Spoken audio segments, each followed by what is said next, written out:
92.7 big FM पर आप सुन रहे हैं यादों का idiot box with Nilesh Mishra season 4। कहानियां जिनमें आप मिलते हैं खुद से। दोस्तों, 8 मार्च को है महिला दिवस यानी वुमेन्स डे, और इस पूरे हफ्ते हम आपको सुना रहे हैं महिला पात्रों के इर्द गिर्द बुनी कहानियां। आज मैं आपको सुना रहा हूं मेरी मंडली की सदस्य अंशु सचदेवा की लिखी कहानी लेडीज स्पेशल। तुम आए तो आया मुझे याद, गली में आ चांद निकला, जाने कितने दिनों के बाद, जाने कितने दिनों के बाद गली में आ चांद निकला। अब तुम्हारी बारी, ल से गाओ। ल से लोनावला। सुहासिनी अपने चश्मे को ठीक करती हुई बोली। क्या मतलब? रीना ने पूछा। हाँ, लोनावला जा रही हूं इस वीकेंड घूमने। इस बार मेरे पतिदेव पता नहीं क्यों कुछ ज्यादा ही मेहरबान हो रहे हैं। इस वीक की शुरुआत में बोल दिए कि वीकेंड पे हम घर नहीं रहेंगे। मुझे भी लगा कि मौसम की तरह बदलने वाले पतिदेव की मेहरबानी बिल्कुल उस बारिश की तरह है जो बेमौसम कभी भी आ जाए। मैंने भी हाँ कर दिया, सुहासिनी ने मुस्कुराते हुए कहा। रीना और सुहासिनी का सफर 2 साल पहले एक साथ सुबह 8:40 की लेडीज स्पेशल में पनवेल स्टेशन से हुआ था। उस समय रीना की न सिर्फ पहली ज्वाइनिंग थी, बल्कि शादी के बाद पहली बार नई जगह पे अकेले घर से बाहर कदम रखा था उसने। सुहासिनी की भी नौकरी तो नहीं थी, लेकिन पहली नहीं। उसका ट्रांसफर अब सरकारी बैंक की एक ब्रांच से एडमिन हेडक्वार्टर्स में हो गया था। इतने सालों से इसी लेडीज स्पेशल में ऑफिस जाने वाली सुहासिनी का अंदाज और खुशनुमा मिजाज पूरी लेडीज स्पेशल में बहुत मशहूर था। सरकारी बैंक की नौकरी के साथ साथ सुहासिनी कई सारे अखबारों में लिखने का काम भी करती थी।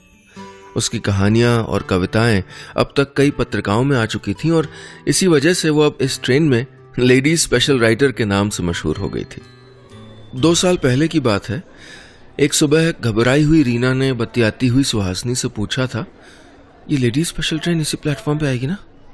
सुहासिनी ने मुस्कुराते हुए कहा था, हाँ इसी पे आएगी।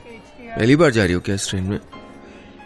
उस दिन रीना ने अपने घर वालों की अजनबियों से बात न करने की हिदायतें याद करके सिर्फ हाँ में सर हिला दिया था और ट्रेन का इंतजार करने लगी थी। जैसे ही ट्रेन आई तो रीना के हाथ से कोई चोर उसका पर्स खींचने की कोशिश करने लगा, और सुहासिनी ने तेजी दिखाते हुए उस चोर को धर दबोचा था और उसको साथ ही लेकर ट्रेन में चढ़ गई थी। माफी मांग, नहीं तो इस ट्रेन के नीचे गिरा दूंगी। चल बोल, सॉरी बोल। बस उस दिन के बाद से लेडीज स्पेशल में रीना और सुहासिनी का भी एक स्पेशल रिश्ता बन गया था। 92.7 बिग एफएम पर आप सुन रहे हैं यादों का idiot box with Nilesh Mishra season 4। कहानियां जिनमें आप मिलते हैं खुद से। दोस्तों, मैं आपको सुना रहा हूं अपनी मंडली की सदस्य अंशु सचदेवा की विमेन्स स्पेशल वीक के लिए लिखी कहानी लेडीज स्पेशल। इस कहानी में अब तक आपने सुना, बैंक में काम करने वाली सुहासिनी रोज ऑफिस के लिए लेडीज स्पेशल ट्रेन पकड़ती है। इसी ट्रेन में उसकी दोस्ती रीना से हो जाती है। सुहासिनी ने बताया है कि उसका पति उसको वीकेंड पे लोनावला ले जा रहा है। अब आगे। सही है सुहासिनी आंटी, इस एज में भी you have this fun, Lonavala and all. वहीं बैठी एक लड़की बोली, वैसे रीना दीदी आपके क्या प्लान है वीकेंड पे? इस सवाल को सुनते ही सुहासिनी ने पलट के उसी लड़की से पूछ लिया, अच्छा why can't we have fun my dear? वैसे घूमने के प्लान्स तो तुम्हारे भी होना चाहिए, तुम बताओ। सुहासिनी के इस सवाल से जैसे रीना के चेहरे पे राहत सी आ गई। न जाने क्यों रीना इस जवाब से बचना चाह रही थी। शादी के 6 महीने बाद ही रीना के पति रोहन का रोजाना घर पे लेट आना और छुट्टी वाले दिन भी मीटिंग्स के लिए जाना, ये सब देख के रीना को समझने में कोई देर नहीं लगी कि उसके पति के लिए प्रायोरिटीज अब बदल गई हैं। सास ससुर भी तो साथ नहीं थे और अकेले किसी भी तरह की बात करने की हिम्मत नहीं थी उसमें। हर शाम जब तक रोहन घर नहीं आता था, रीना अपने अस्तित्व से न जाने कितने सवालों से घिर जाती थी। धीरे धीरे घर में अकेले रहने का डर न जाने कब उसकी जिंदगी को डर से दूर ले गया था, ये उसको खुद भी नहीं पता चला। आज रीना का मन इन सब बातों से गीला हुआ जा रहा था और आंखें खिड़की के पार ठहरी हुई थीं। सुहासिनी ने अचानक रीना के कंधे पे हाथ रखा और जोर जोर से कह के हंसने लगी कि रीना, आज तो तुम रोहन के ख्यालों में ट्रेन से उतरना ही भूल जाओगी। नेक्स्ट स्टेशन तुम्हारा है। होठों पे फर्जी मुस्कुराहट साथ लिए रीना अपने स्टेशन पे उतर गई और जब आखिरी स्टेशन पे ट्रेन रुकी तो सुहासिनी हर शाम की तरह आज भी सबके साथ स्टेशन वाली चाय पीने के लिए रुक गई। कुछ ही देर में सुहासिनी के मोबाइल पे कॉल आया तो पता चला कि उसके भेजे गए सिनॉप्सिस पब्लिशर्स को पसंद आ गए हैं और वो उसकी किताब छापना चाहते हैं। आज चाय मेरी तरफ से, फोन रखते हुए सुहासिनी ने कहा। क्यों भाई, कल से बिना नौकरी के पैसे मिलेंगे क्या? नहीं, होपफुली इस बार मेरी किताब पब्लिश हो जाएगी। पब्लिशर को मेरे सिनॉप्सिस पसंद आ गए। ओह, तो पार्टी होनी चाहिए, किसी और सहेली ने कहा। मुस्कुराते चेहरों के साथ सुहासिनी से सोमवार को ट्रीट के प्रॉमिस के बाद ही सब अपने अपने घर गए। 92.7 बिग एफएम पर आप सुन रहे हैं यादों का edit box with Nilesh Mishra season 4, कहानियां जिनमें आप मिलते हैं खुद से। दोस्तों, मैं आपको सुना रहा हूं अपनी मंडली की सदस्य अंशु सचदेवा की विमेन स्पेशल वीक के लिए लिखी कहानी लेडी स्पेशल। इस कहानी में अब तक आपने सुना वीकेंड प्लान के सवाल पे लेडी स्पेशल ट्रेन में यात्रा करने वाली सुहासिनी बताती है कि वो अपने पति के साथ लोनावला जाएंगी, तो वहीं रीना इस सवाल से बचने की कोशिश करती है। शादी के 6 महीने बाद से ही रीना और उसके पति के रिश्ते में दरारें आ गई थीं। स्टेशन पे सुहासिनी को पब्लिशर फोन करके उसकी किताब छापने के लिए हां कर देता है। अब आगे। पिछले स्टेशन पे रीना अभी भी बैठी थी। घर आते जाते हर रोज वो अकेली यहीं थम जाती थी और बेंच पे कुछ घंटे खाली बैठी रहती थी, जैसे दूसरों की दौड़ती जिंदगी में अपनी थमी हुई जिंदगी के लिए कोई आस ढूंढ रही हो। आज भी उसके मन ने हर रोज की तरह यह फैसला कर लिया था कि वो रोहन से खुल के अपने रिश्ते को लेके बात करेगी। बचपन से ही अपनी इच्छाओं का गला दबा के काम करने वाली रीना के पास खोने के लिए भी रोहन था और पाने के लिए भी रोहन। रोहन से क्या कहना है, कैसे कहना है, वो कैसे रिएक्ट करेगा, इन्हीं सवालों का सैलाब लिए अब घर का रुख कर लिया उसने। घर पहुंचते ही अपने बैग को टेबल के पास वाले स्टूल पे रखते हुए उसने देखा कि टेबल पे एक लिफाफा रखा था। भूरे रंग के इस लिफाफे को देखते ही रीना के होंठ मुस्कान से सज गए थे। उसे याद है अपनी शादी के पहले की वो रात जब रोहन ने पहली बार उसे चिट्ठी लिखी थी। ये वही पहली चिट्ठी जिसमें रोहन ने रीना को उसकी जिंदगी में आने के लिए थैंक यू कार्ड रखा था। 3 साल बाद रीना की नम आंखों को आज फिर से अपने रिश्ते के संवरने की उम्मीद दिख रही थी। रीना झट से टेबल के पास गई और लिफाफा खोलने लगी। लिफाफे में चिट्ठी तो थी, लेकिन तलाक के कागजों के साथ। रोहन रीना से अलग होना चाहता था। इन कागजों के साथ एक घड़ी रखी थी जो रीना ने अपनी पहली कमाई से रोहन को गिफ्ट दी थी। जैसे रोहन ने महज घड़ी ही नहीं, वो सारा समय वापस लौटा दिया हो जो दोनों ने एक साथ गुजारा था। वो सारे लम्हे जो रोहन की इस घड़ी में कैद हो गए थे। घड़ी हाथ में लेके जल्दी से रीना ने चिट्ठी खोली तो रोहन ने लिखा था कि वो अगले 6 महीने के लिए सिंगापुर जा रहा है। जब तक वो वापस आए, रीना इन डिवोर्स पेपर्स के बारे में सोच ले। रीना मन में सोचने लगी कि ऐसे कैसे वो बिना किसी वजह के उसको छोड़ सकता है, कैसे वो अपनी मर्जी से उसको छोड़ने का फैसला कर सकता है। उसने झट से रोहन का नंबर लगाया तो फोन नॉट रीचेबल था। बार बार लगातार रीना बस रोहन का फोन लगाती रही और बार बार फोन रोहन की तरह ही रीना की पहुंच के बाहर था। रात 11 बजे तक उसी मेज के पास बैठी रीना उस घड़ी की सेकंड वाली सुई की आवाज सुनती रही, साथ गुजारे वक्त को दोबारा जीना चाह रही हो जैसे। कुछ घंटे बाद हर रात की तरह जिंदगी को नींद से हराने के लिए उसने नींद की गोली खाई और सो गई। वहीं रीना के घर से दूर सभी को बाय बोलने के बाद जब सुहासिनी अपने घर पहुंची तो पब्लिशर्स की बात घर वालों के सामने रखते ही उन्होंने उसे एक केयरलेस और इररिस्पॉन्सिबल औरत होने का टैग दे दिया। सुहासिनी के सास ससुर ने उसको अपने परिवार के ऊपर अपने शौक को पालने के लिए न जाने क्या क्या सुना दिया। अब तुम्हें और कितना मशहूर होना है? कॉलोनी के सब लोग मुझे तुम्हारे नाम से जानते हैं और कितना जलील करोगी तुम मुझे? सुहासिनी के पति ने चिल्लाते हुए कहा और सामने टेबल पे रखा सुहासिनी का फेवरेट पेन तोड़ दिया। पेन के टूटे टुकड़ों के साथ जैसे सुहासिनी के सपने भी बिखर गए थे। बिना कुछ कहे वो कमरे से चली गई। वो सोचने लगी कि आखिर इसमें हर्ज ही क्या है कि कॉलोनी के सारे लोग उसके पति को सुहासिनी के नाम से जानते हैं। रात भर करवटें बदलती सुहासिनी याद करती रही कि एक वक्त था जब अखबारों में उसके आर्टिकल्स देख के उसके घर में सब लोग कितने खुश हो जाते थे, लेकिन जब से उसको अलग अलग प्रोग्राम्स में एक चीफ गेस्ट के तौर पे बुलाया जाने लगा या कुछ सेमिनार के इनविटेशंस मिलने लगे, तब से उसके परिवार वालों का रुख बदल गया था।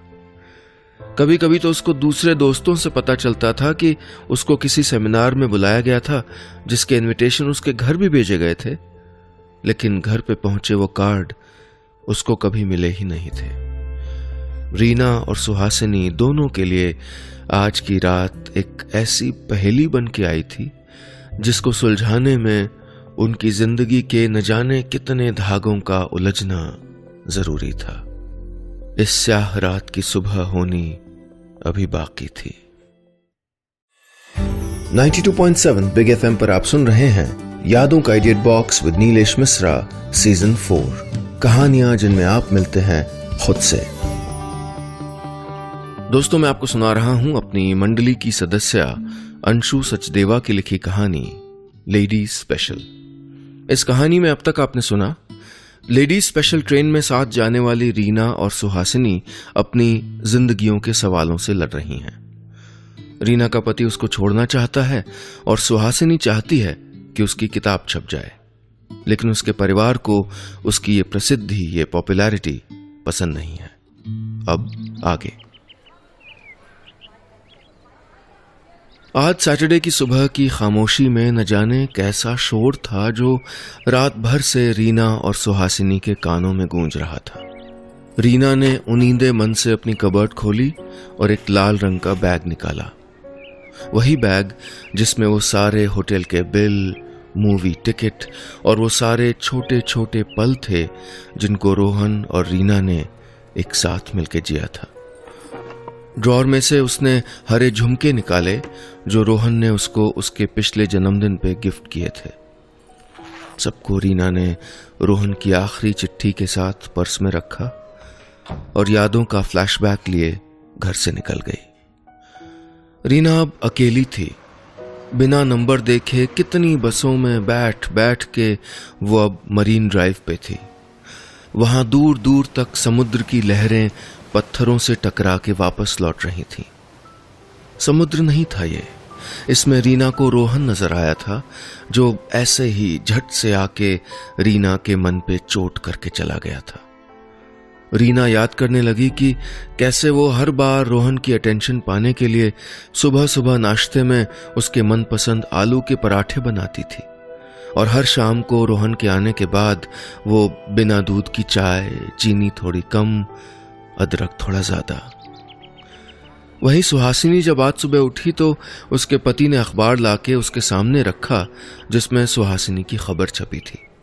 लो, तुम्हारी सफलता के झंडे अब सब जगह लग गए। क्या मिलता है तुमको मुझे नीचा दिखा के? अखबार फेंक के सुहासिनी का पति कमरे के बाहर चला गया। अपनी तस्वीर अखबार में देख के जहां सुहासिनी को महिलाओं के लिए एक इंस्पिरेशन, प्रेरणा बताया गया था, उसकी आंखों में आंसू आ गए।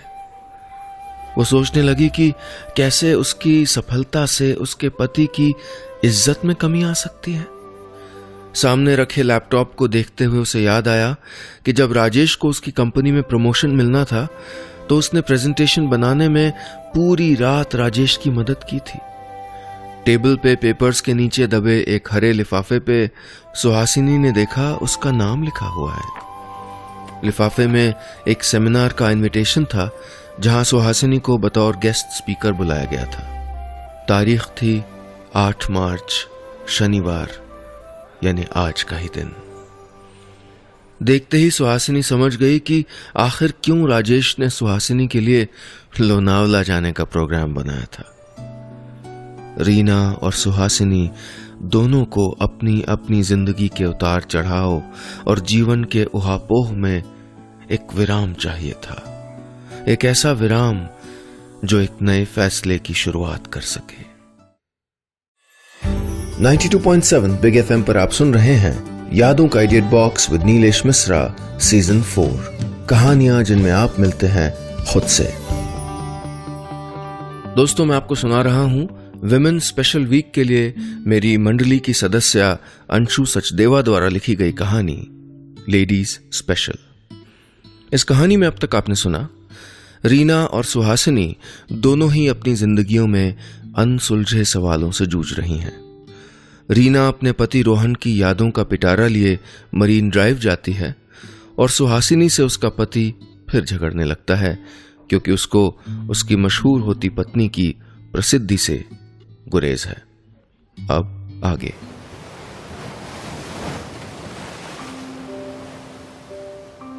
मरीन ड्राइव पे बैठी रीना जैसे आंखों में पूरा समंदर लिए अभी भी बैठी थी। वो बस एक ही तरफ एकटक देखे जा रही थी, वहीं उसी जगह जहां आसमान और समुद्र दोनों मिलते हैं।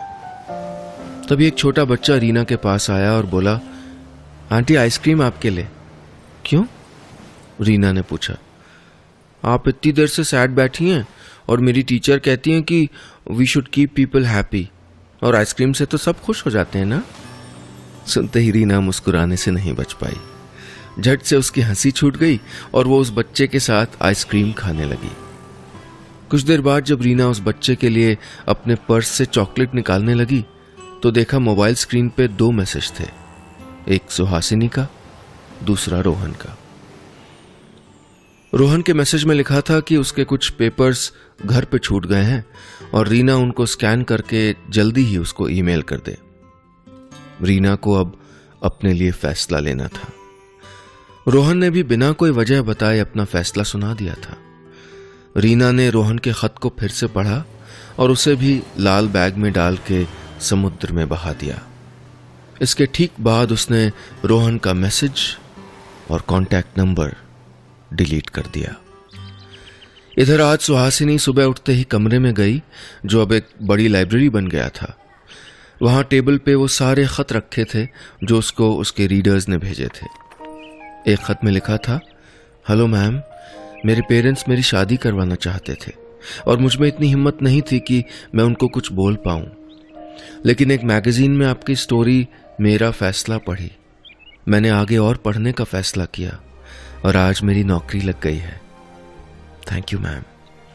इसे पढ़ने के बाद सोचना नहीं था सुहासिनी को। अपने लिए फैसला लेने की हिम्मत इस खत ने दे दी थी उसको। टूटे हुए अपने फेवरेट पेन के टुकड़े उसने पर्स में रख लिए और सेमिनार के लिए घर से चल दी। सुहासिनी का जो मैसेज रीना के पास पहुंचा था उसमें उसने लिखा था कि उसकी किताब की पार्टी आज शाम को है। उसकी दोस्तें कैरल और अमाया भी आ रही थीं।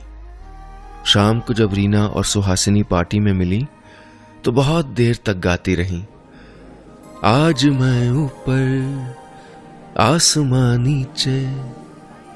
कुछ दिन बाद जब रीना और सुहासिनी स्टेशन पे चाय पी रही थी तभी एक अनजान लड़की ने रीना के कंधे पे हाथ रख के पूछा, लेडी स्पेशल इसी प्लेटफॉर्म पे आएगी क्या?